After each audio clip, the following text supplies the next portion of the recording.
Welcome to our video of our trip to Greece, the land of olives, sunshine and goat cheese. As much as I enjoy history, it was not our intention to visit any ancient archaeological sites or museums in Greece.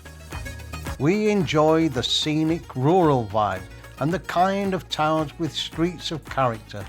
Our goal was to experience the beautiful Peloponnese Peninsula, so pour yourself an ouzo on ice and enjoy the tour. Our route from Bulgaria took us over the border at Kyllata, then heading south of Thessaloniki before cutting across country to see the amazing monasteries of Meteora. Heading south, we crossed the Aegean Sea at Patras onto the Peloponnese Peninsula and continuing down its western coast to Europe's southerly fingertips of Metheny, the Mani and Monemvasia. Then heading north to Nafplio, the first capital city of Greece, over the iconic canal at ancient Corinth and on to our last stopover at Venezuela Beach near Lamia before we return to Bulgaria. Our first stopover in Greece was by a quiet little port south of Thessaloniki. A peaceful evening walk along the seafront after dinner led Ali to become acquainted with the local strays and to explore the stone-painted graffiti artwork.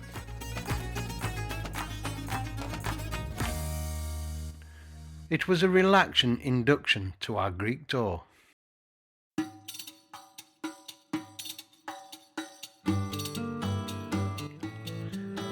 The next day, we reached the ancient site of Meteora. Many centuries ago, on these gigantic rocks, with the breathtaking landscape below, reaching heights of more than 600 meters, was formed one of the most important monastic communities of Greece. The Greek word Meteora means suspended in the air.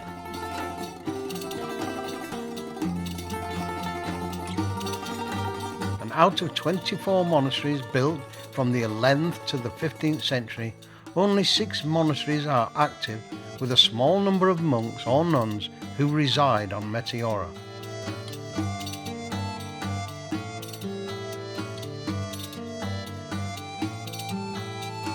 You may recognise the monastery of Holy Trinity as it was used in the James Bond movie For Your Eyes Only, Roger Moore scaling the cliff face. Out of all monasteries of Meteora, Holy Trinity has the most dramatic location.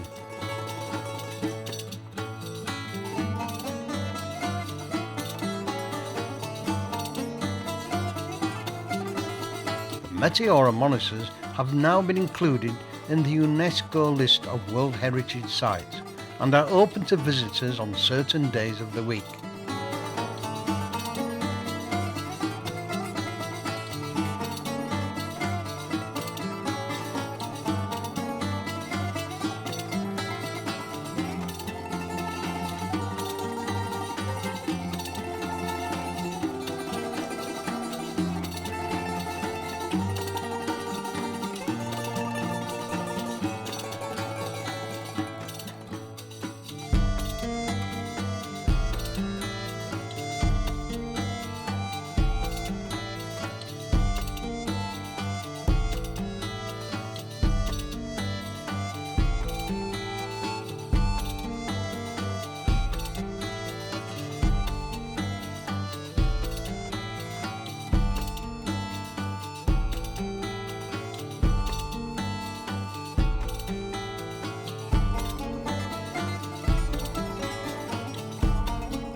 As well as visiting the monasteries, the towns of Kalabaka and Kastraki beneath Meteora were wonderful places to visit. We liked our wander around the smaller town of Kastraki the best and had a lovely lunch in the garden restaurant looking up towards the inspiring rocks above. After our breathtaking tour of the monasteries, We stayed a peaceful night nearby before continuing our journey the next morning. Our route the next day took us over the mountains. It was slow going but offered wonderful views when the clouds cleared. On one of our breaks, Ali shared our daily bread with a stray dog. On reaching the Rio Antiro Bridge, we stopped to take some photos from the northern shore before crossing.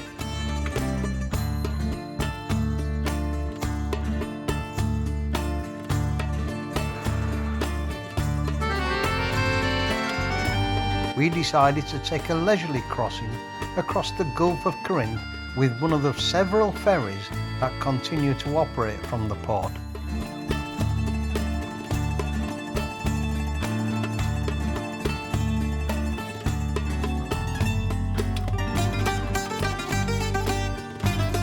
We literally had the boat to ourselves. The only other vehicle was a small motorbike. In my opinion, this is the best way to experience and view the bridge, as well as being cheaper.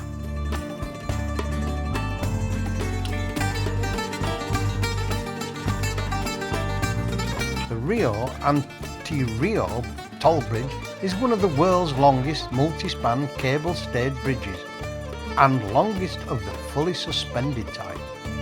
It crosses the Gulf of Corinth, linking the town of Rio on mainland Greece to the Peloponnese near Patras. It is nearly 3,000 metres long, that's about 1.8 miles in old money, and is an engineering masterpiece, as well as an economical boost to Greek coffers and road infrastructure.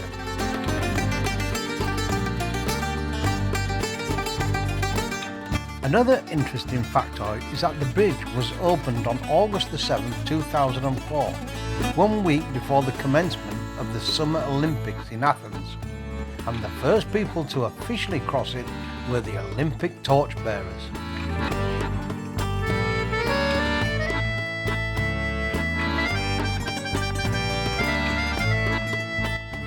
The weather was beautiful, and after crossing we stocked up at the local Lidl store before parking up between the bridge and fortress.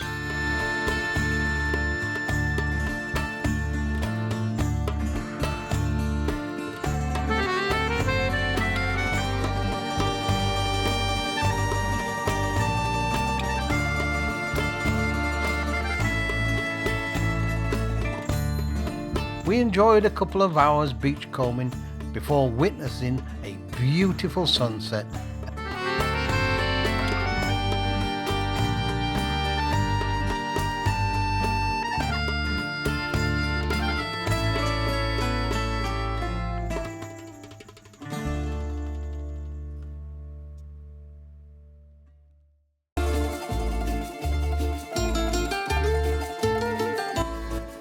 The next morning, heading further south, we drove through beautiful countryside with never-ending olive trees.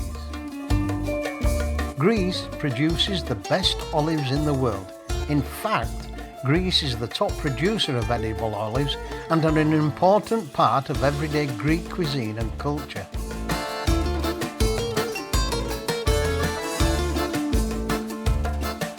At one point, we stopped to view a recognisable tower in the village of Philiatra. It was created by a local man who migrated to the USA, then later, having achieved a great career as a surgeon, returned to his hometown and to honour his birthplace, decorated it with a model of the Eiffel Tower. Anyway, we eventually arrived at the beautiful port of Pylos.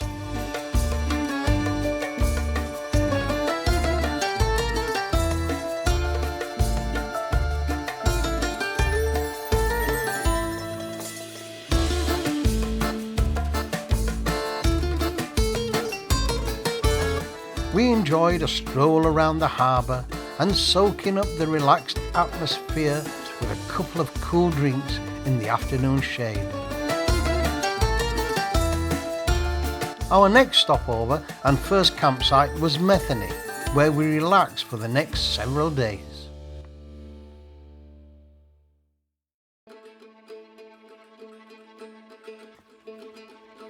The campsite was quite busy for the end of September, but its location was perfect for our stay.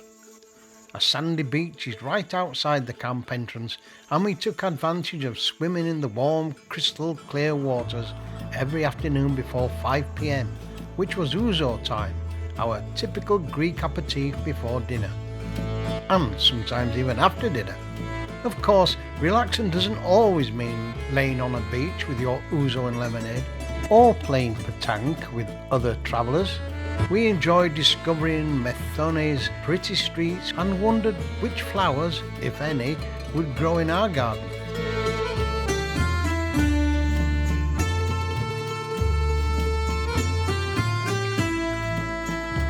The fascinating castle of Methone, a once former fortified city, is one of the largest, important and beautiful castles in Greece. 14 stone arches that cross a sea moat lead to the fort's main entrance.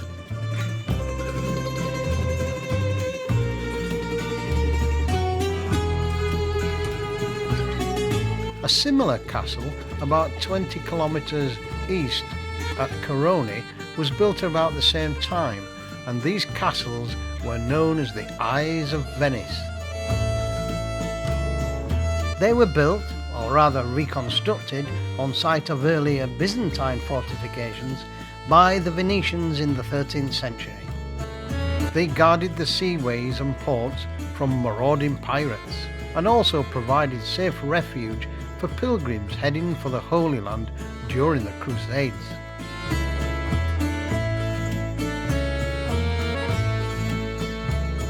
The fortresses commanded such a strategic and important maritime position that the major powers at the time over the centuries have always fought for control over them.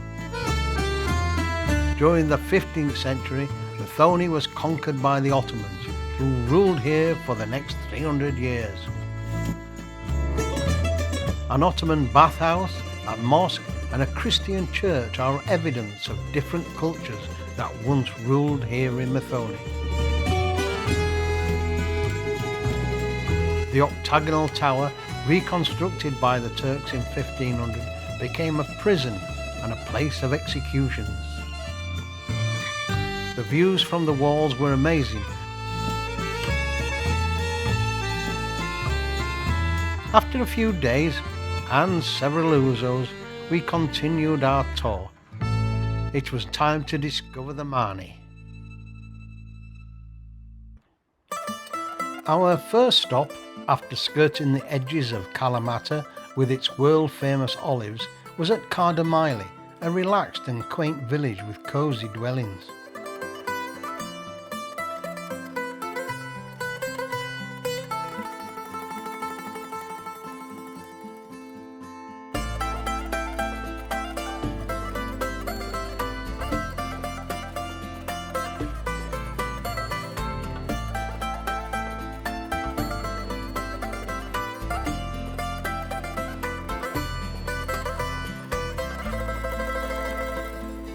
For the next several days, we continued our journey around the rugged coastline of the Mani, visiting various places and staying several overnights in Stupa, Karavostasi and Aeropoli.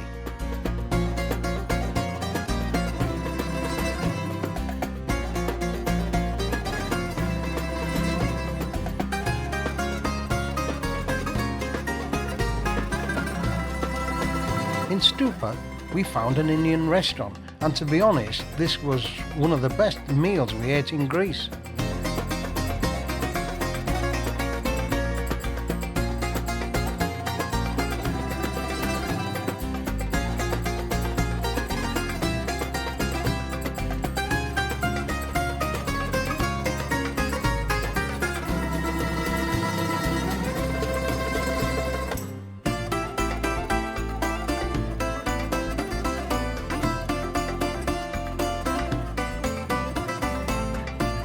Our meal at Karavostasi seafood restaurant was also enjoyable, as we watched the loggerhead sea turtles swim below us as we dined.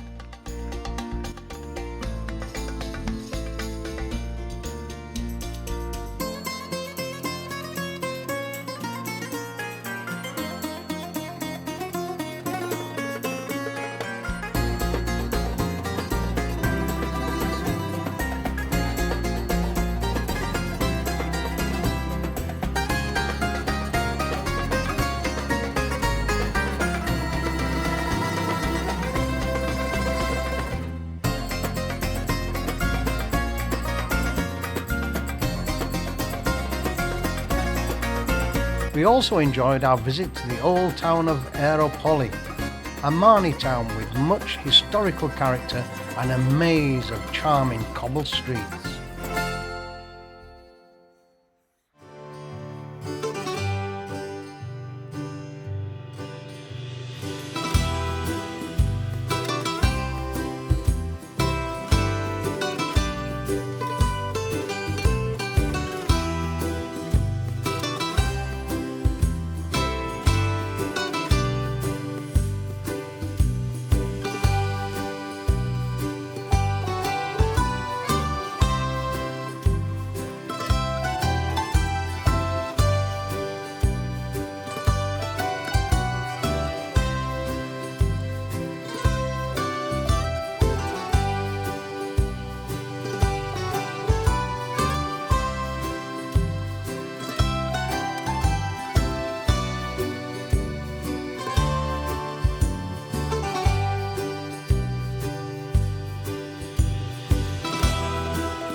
Driving the Marni, we had some wonderful views, and soon another stop for refreshments was had at the lovely port of Jeremalinas.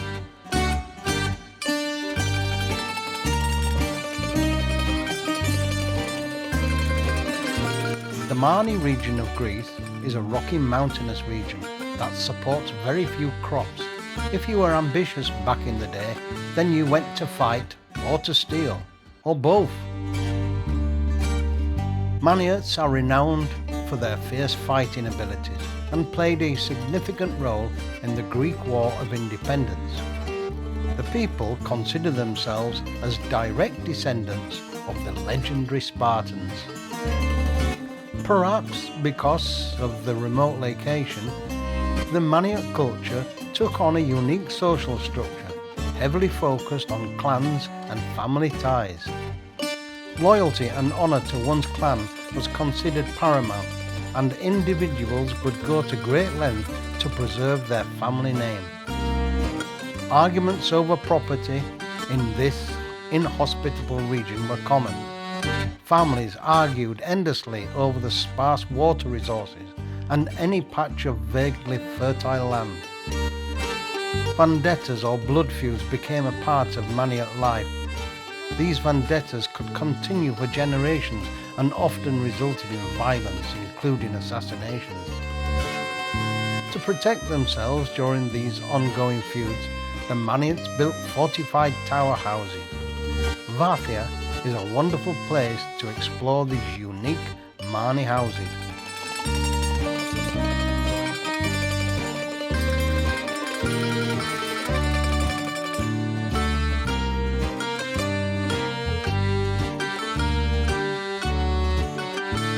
Stone walls were often several feet thick, and windows were designed for firing out from rather than for taking in the views. Small doorways could delay attackers long enough that hot water or oil could be boiled and poured down upon them from the floors above.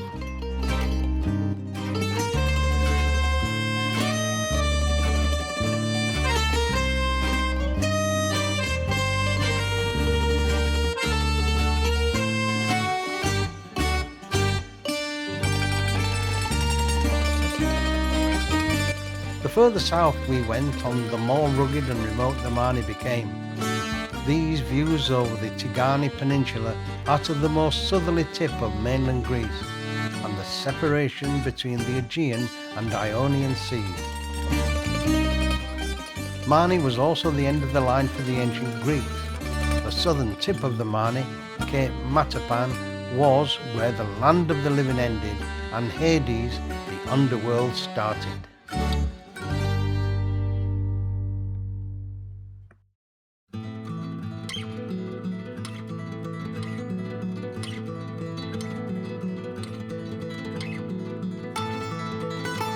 Our last port of call, pardon the pun, before leaving the Marne was at Githio, a wonderful quaint fishing town with many restaurants around its harbour, all of course serving fresh fish within yards of the sea.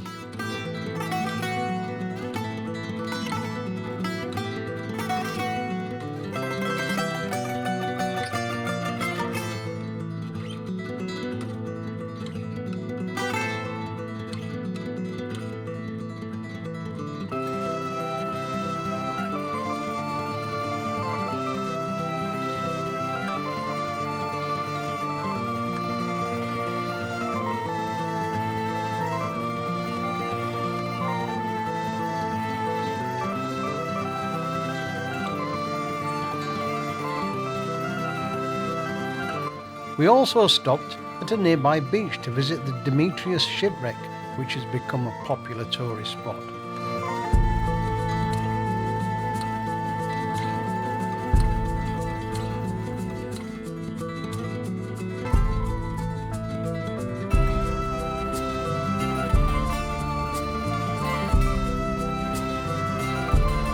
But 4 of our days were spent relaxing, taking morning and evening walks along the lovely deserted beach at our stopover campsite.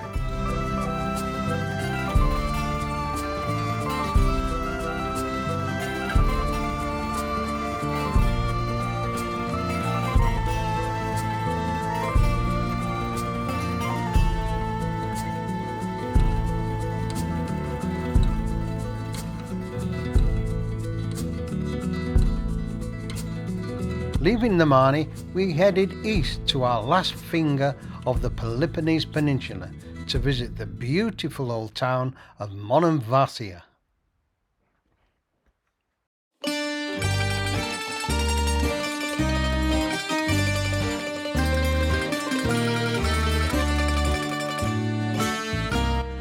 This beautiful medieval fortified town, built on a rock that rises steeply from the sea, is connected to the mainland by a narrow causeway. From this entrance originates the town's name of Monemvasia, which in Greek roughly means single passage.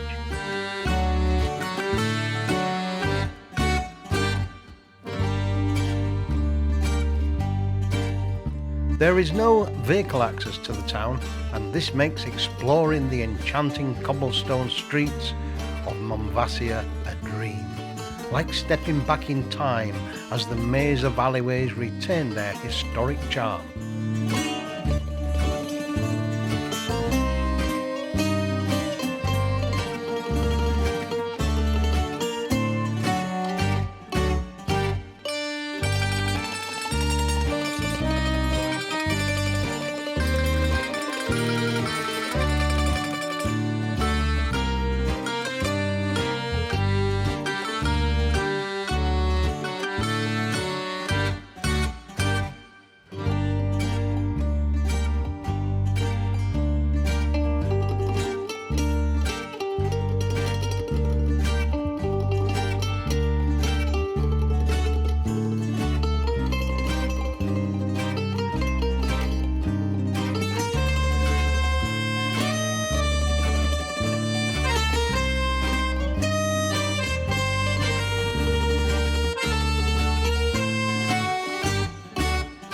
A fortress above the town gives commanding views over the Aegean Sea, for those that are willing to climb the steep path leading from the town.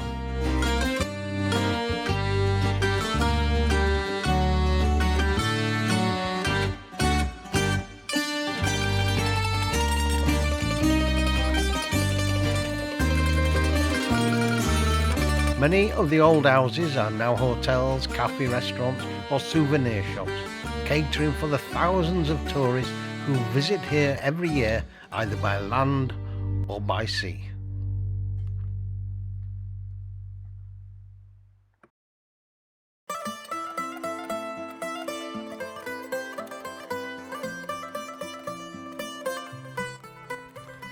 Heading a few hours north on our tour, we arrived at the beautiful port of Napoleon, nestled along the Azure coastline. With its timeless beauty and historic charm, Napoleon offers a journey back in time and a moment to savour the present. As you stroll along the waterfront promenade, you can see the town's Venetian and Ottoman influences in the architecture.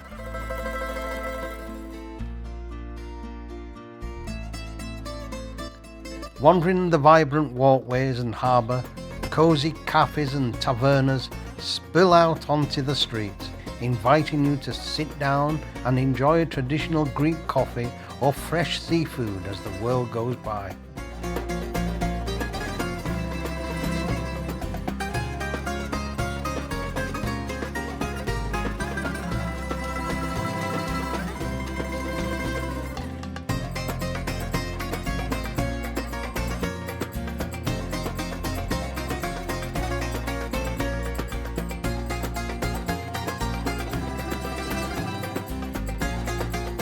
Perched proudly on the small island in the middle of the bay of Burzi lies the famous Burzi Castle, a 15th century Venetian fortress that once served as a line of the city's defence.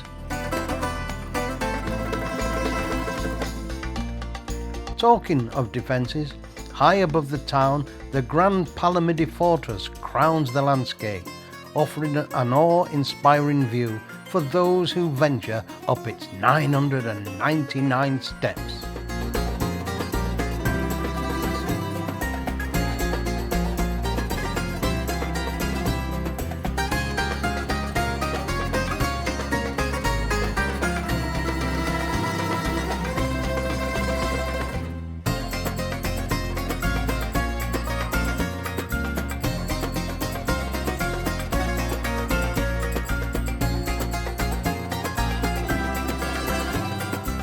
I'm not sure if we had a favourite place we visited on our tour, but we certainly enjoyed our couple of days stay in Napoleon, and any less would be an injustice to its appealing charm.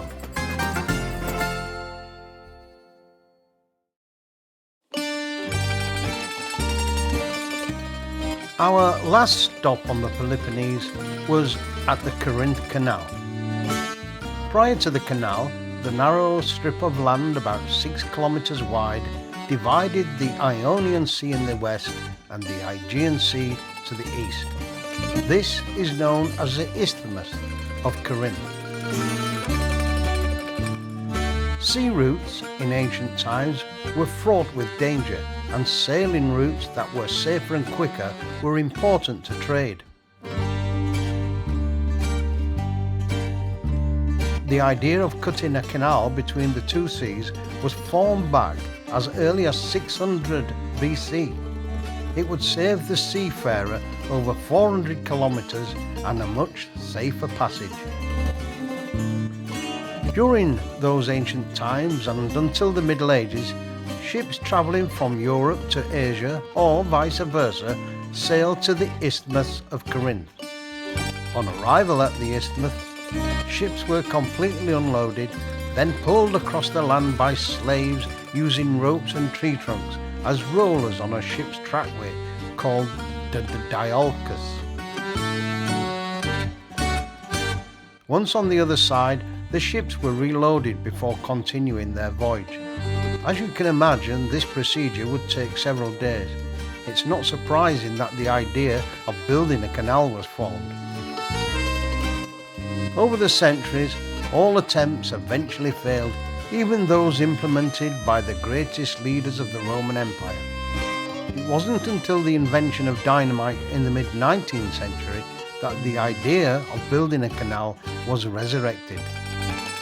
With the help of this new innovation, meticulous planning and numerous engineering workers, the construction of the canal was finally accomplished and opened to shipping in 1893.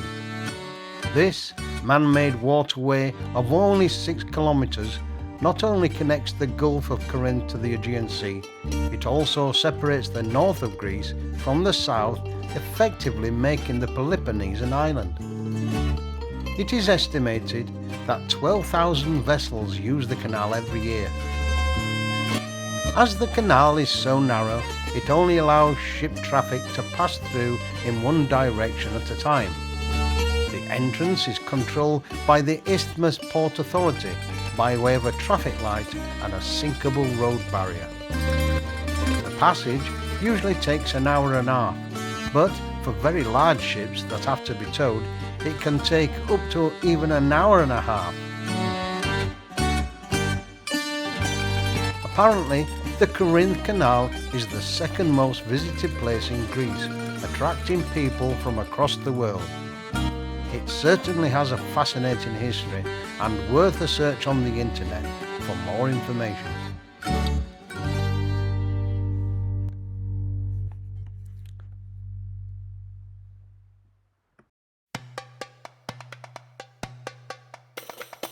Leaving the peninsula, we headed north for the Bulgarian border. We broke the journey with a couple of days stopover at a wonderful quiet campsite near to Lamia.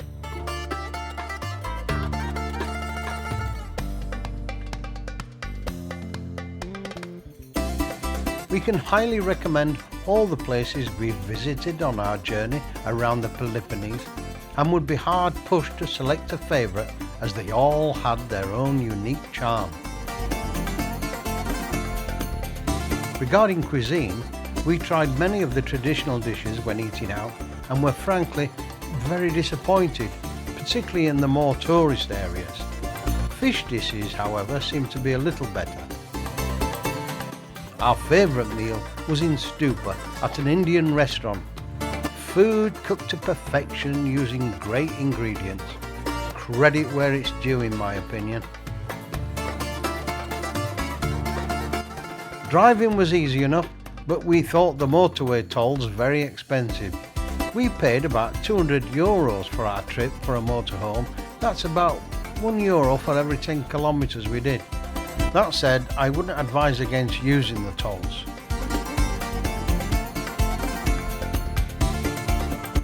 Without a doubt, Greece, and the Peloponnese in particular, has a relaxing vibe. A most beautiful country with magnificent scenery, inviting crystal clear waters, and a home to laid-back people and a tranquil, rustic way of life.